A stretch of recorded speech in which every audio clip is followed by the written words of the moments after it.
Hey everyone, Steve 3PO here, and today we're heading over to Auburn, Washington to DST Waterjet. We're going to have some solid steel and solid brass charms cut out for us.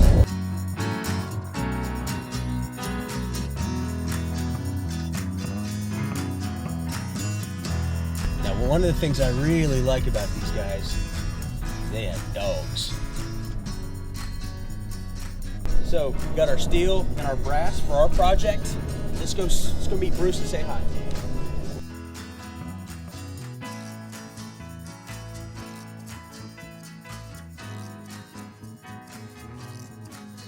Hey there, Duke.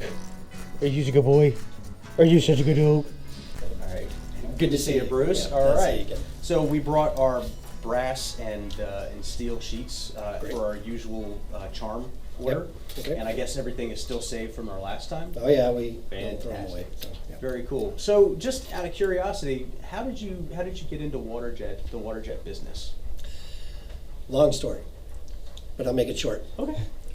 Did my master's degree in wind energy, Mm-hmm. and when I graduated, I went to work for Boeing on their big windmills.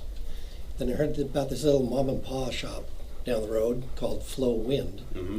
that made windmills. So I went to work for them, put up a few thousand windmills in California, Just a few thousand? just a few thousand. Okay. All right.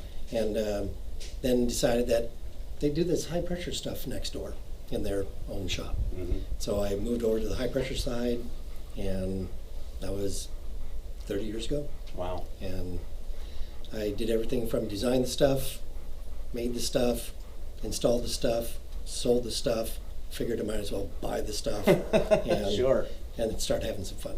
Okay. Well, tell us a little bit about the technology.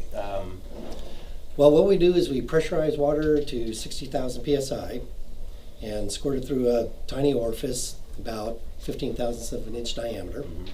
Reference, my hair's about 5 thousandths of an inch diameter, so it's 3 times. At least you have a point of reference. This is right? true, Yeah. that's why I use mine. So about 3 times the size of your hair, and once it goes through the orifice, we add abrasive to it, 80 grit garnet, just like on 80 grit sandpaper. Mix it together, put it through a mixing tube, and if we can put the piece underneath the water jet, we can cut through it. Huh. And so it's essentially grinding away the material as we go. Very cool. So, what can you cut? Or actually, I guess the better question is, what can't you cut? Is there anything that you can't cut? Diamond is tough. Okay, all right. Cutting Okay. diamonds. I'll keep Yeah. that in mind. Yeah. Otherwise, yes, we can cut if we can put it underneath the jet. That is too cool. Is it the best way to cut it? Well, that depends. Mm-hmm. Depends on thickness of the material, the type of material, things along that line. Mm-hmm. But we cut everything from thin foam, rubber, to 9-inch thick steel and Wow. aluminum and things along that line, Hmm. and everything in between. So, can you cut carbon fiber then? Yes. Okay. We actually cut quite a bit. Carbon fiber is almost like it was made for water jet, I see. because It's probably the only way to do it. I don't think lasers will touch carbon fiber. laser won't do the carbon fiber. Uh-huh. You can mill it and cut it, but it's a very abrasive material, and water jet doesn't get I see. into it. So, Huh. Very cool. Well, I mean, that's neat stuff. Or, how long does it usually take to cut something like a couple of sheets? Like, because I know this has got to be one of your small projects. We're kind of small potatoes right now. Well, we have lots of small projects. Okay. For a sheet like that, with your medallions, about 45 minutes or so.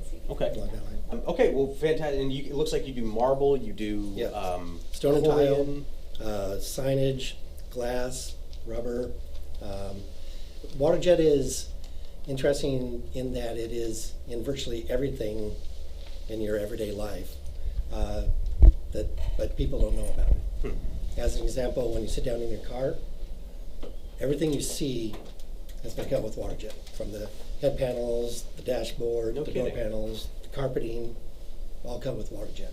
Wow. 90% of the baby diapers in the world are cut with water jet. No kidding. Wendy's chicken breasts portions are cut with water jet. About 60% of the airliners these days, 60% of the parts have been touched by water jet. And so it's used out there, but people just don't know about it. So is there some component to sterility?